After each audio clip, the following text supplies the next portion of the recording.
Hi friends, welcome to my channel. ఎలా ఉన్నారు అందరూ? ఈరోజు ఈవినింగ్ అయితే వెదర్ చాలా కూల్గా ఉందండి. మా ఇంట్లో అయితే పకోడీ ప్రిపేర్ చేయమన్నారు. అందుకోసం నేను పకోడీ ప్రిపేర్ చేస్తున్నాను. అది కూడా మెత్తటి పకోడీ ప్రిపేర్ చేయమన్నారు. అది ఎలా చేయాలో ఇప్పుడు నేను చూపించేస్తాను. మీరు కూడా చూసేసేయండి. ముందుగా ఆనియన్స్ కట్ చేసి పెట్టుకుందామండి. ముందుగా కట్ చేసి పెట్టుకున్న ఆనియన్స్ని అయితే తీసుకుందామండి. అందులో 1 టేబుల్ స్పూన్ ఆఫ్ సాల్ట్ అయితే యాడ్ చేద్దామండి. సాల్ట్ బాగా మిక్స్ చేద్దామండి ఆనియన్స్కి పట్టేలాగా. ఇందులోనే ఇంకొక టేబుల్ స్పూన్ ఆఫ్ కారం అయితే యాడ్ చేద్దామండి. కారం కూడా యాడ్ చేసిన తర్వాత సాల్ట్, కారం 2 కూడా మిక్స్ అయ్యేలాగా ఆనియన్స్ పట్టేలా ఒకసారి బాగా కలుపుకుందామండి.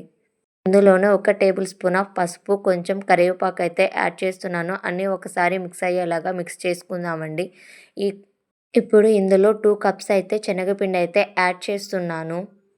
2 కప్స్ శనగపిండిని, ఆనియన్స్‌ని మొత్తం ఒకసారి అయితే మిక్స్ చేసి కలుపుకుందామండి. ఆనియన్స్‌లోని వాటర్ అంతా శనగపిండి పీల్చుకున్నాక లైట్‌గా వాటర్ వేసుకుంటూ అయితే మిక్స్ చేసుకుందామండి. మనం మెత్తటి పకోడీ అనుకున్నాం కాబట్టి కొంచెం ముద్దగా అయితే కలుపుకుందామండి శనగపిండిని. పకోడీలు కూడా మెత్తగా వచ్చేస్తాయండి.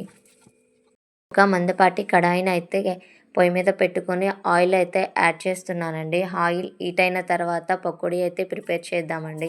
ఇప్పుడైతే పకోడీలైతే వేస్తున్నానండి. పకోడీలైతే మీడియం ఫ్లేమ్ మీద పెట్టయితే ఉడికిద్దామండి. లోపల కూడా మంచిగా ఉడుకుతుందండి. ఇప్పుడు పకోడీలైతే ఫ్రై అవుతూ ఉన్నాయి. ఒక పక్క అయితే ఉడికేసాయి. ఇంకో పక్కకి టర్న్ చేసుకుంటున్నాను. ఈ పకోడీ అయితే 2 సైడ్స్ అయితే ఉడికేసాయండి మంచిగా. ఇప్పుడైతే వీటినైతే తీసుకొని ఒక బౌల్‌లోకి సర్వ్ చేసుకుందామండి. ఇంకొంచెం పిండైతే ఉంది అండి. అది కూడా పకోడీలో అయితే ఏసేద్దామండి. ఈవినింగ్ స్నాక్స్ అయితే రెడీ అయిపోతాయండి. వేడి వేడి పకోడీ అండి. వెదర్ అయితే చాలా బావుంది. బయట కూర్చొని వేడి వేడి పకోడీ అలా తింటుంటే నోట్లో పెట్టుకుంటే ఇంక కరిగిపోతూ ఉంటాయండి.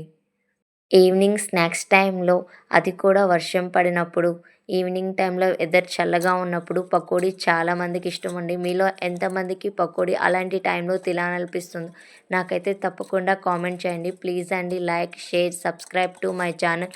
Please supported me.